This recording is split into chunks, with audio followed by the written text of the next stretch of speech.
तो हेलो मेरे प्यारे दोस्तों, कैसे हैं आप सभी। मैं आशा करता हूँ आप लोग बिल्कुल ठीक होंगे। तो आइए ये कहानी को शुरू करते हैं। मेरा नाम अजय है और आज भी जब रात का सन्नाटा गहरा होता है तो मेरा मन 8 साल पुरानी व खौफनाक घटना के यादों में खो जाता है, जिसे सोचकर आज भी मेरी रूह कांप उठती है। बात तब की है जब मैं अपने दोस्तों के साथ उत्तर प्रदेश के एक छोटे से कस्बे में रहता था। मुझे पुरानी और बेकार चीजों को इकट्ठा करने का जुनून था। जहाँ भी मुझे कोई पुरानी चीज दिखती तो मैं उसे अपने संग्रह में साबित कर लेता। एक रविवार स्थानीय बाजार के धूल भरी गलियों में घूमते हुए मेरी नजर एक वृद्ध कबाड़ी वाले के ऊपर पड़ी। उसकी दुकान पे समय की धूल पर लिपटी हुई घड़ियां, खंडित मूर्तियां और पुरानी किताबें बिखरी पड़ी थी। तभी मेरा ध्यान एक ब्लैक एंड व्हाइट तस्वीर पे गया। तस्वीर में एक परिवार, पति और पत्नी और लगभग 10 साल की एक छोटी बच्ची तस्वीर में खड़ी थी। लेकिन उस तस्वीर में कुछ ऐसा था जो असहज कर रहा था। तीनों के चेहरे सपाट और सामान्य थे, मगर खिड़की के पास एक अनजान धुंधली परछाई उभरी हुई थी। जैसे ही वह तस्वीर को मैं अपने हाथ में लिया तो बूढ़ा कबाड़ी हड़बड़ा गया।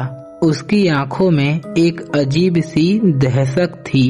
उसने कांपते हुए मुझे कहा, बेटा इसे मत खरीदो। मैं हंस पड़ा। क्यों बाबा, इसमें भूत है क्या? बूढ़े का चेहरा सफेद पड़ गया। उसने दबी जुबान में कहा, जो भी यह तस्वीर को अपने घर के दहलीज पर ले गया उसका बर्बादी निश्चिंत है। मैंने इसका उसका पुराना अंधविश्वास समझा और मात्र 100 रुपया देके मैंने उसे खरीद लिया। यही मेरी सबसे बड़ी भूल साबित हुई। उस रात मैं वह तस्वीर को अपने कमरे के अंदर अपने दीवार पे टांग दिया। फिर रात के 2 बजे मेरी आंखें अचानक खुली, जैसे मुझे कोई घूर रहा हो। कमरे का अंधेरा भारी लग रहा था।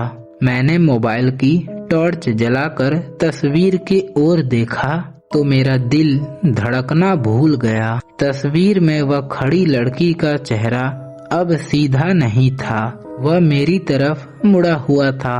उसका चेहरा सीधे कैमरे के ओर था। फिर यह कैसे संभव था? मैंने इसे अपना भ्रम मान के नजरअंदाज करने की कोशिश की, लेकिन डर की एक ठंडी लकीर मेरे मन में बस चुकी थी।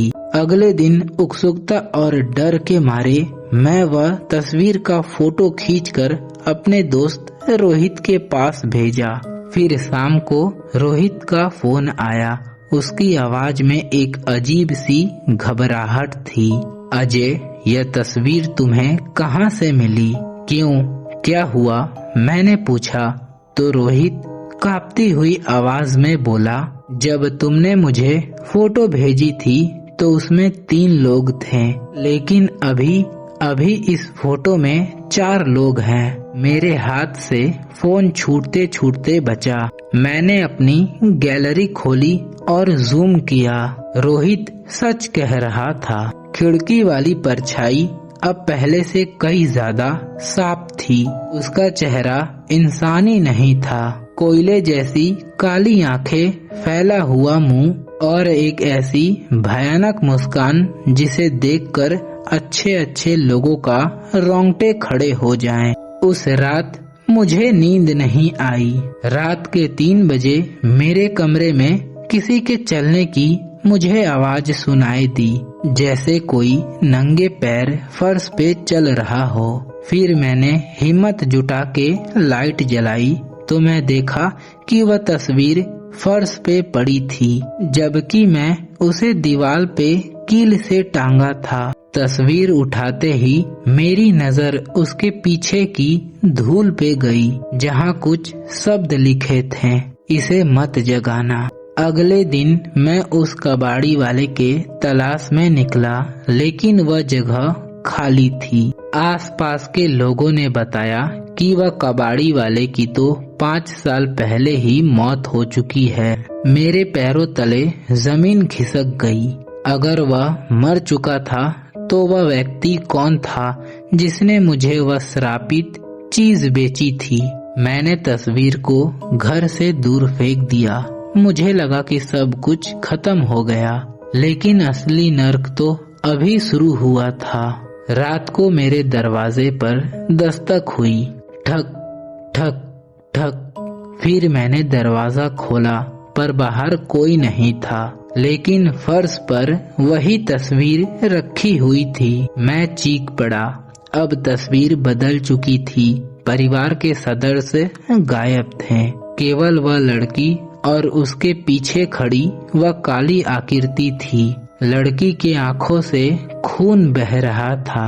मैंने उसे फाड़ने की कोशिश की, आग में जलाना चाहा और यहाँ तक वह तस्वीर में हथौड़े तक मारे, मगर वह तस्वीर अवैध थी।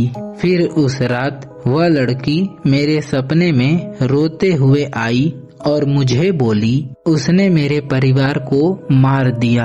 अब वह नए लोगों को शिकार बना रहा है। अचानक वह काली आकृति पीछे से आई और वह लड़की का सिर दबोच लिया और मेरी ओर देखकर एक ठंडी मुस्कान बिखेर दी। मैं पसीने से तरबदर होकर उठा। मेरे बिस्तर के बगल में गीली मिट्टी की छोटे छोटे पैरों के निशान थे।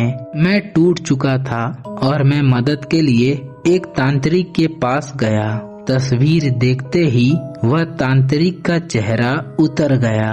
उसने बताया कि 40 साल पहले एक परिवार की बेरहमी तरीके से हत्या हुई थी और हत्यारे की काली आत्मा यह तस्वीर में कैद हो चुकी है। तांत्रिक ने पूरी रात पूजा की। कमरे में अजीबोगरीब आवाजें गूंजी और लास्ट में एक संदूक में वह काली आत्मा कैद हो गई। फिर मुझे तांत्रिक ने चेतावनी दी, इसे बाहर कभी मत आने देना। समय बीत गया। फिर 2 साल बाद एक अनजान नंबर से मुझे कॉल आया। एक आवाज ने पूछा कि आपके पास कोई एक पुरानी पारिवारिक तस्वीर थी। वह सुन के मेरा दिल बैठ गया। फिर उसने कहा कि मैं एक व्यापारी हूँ। मुझे आज वही तस्वीर मिली है और उसके पीछे लिखा है। तो मैंने कांपते हुए होठों से पूछा, क्या लिखा है?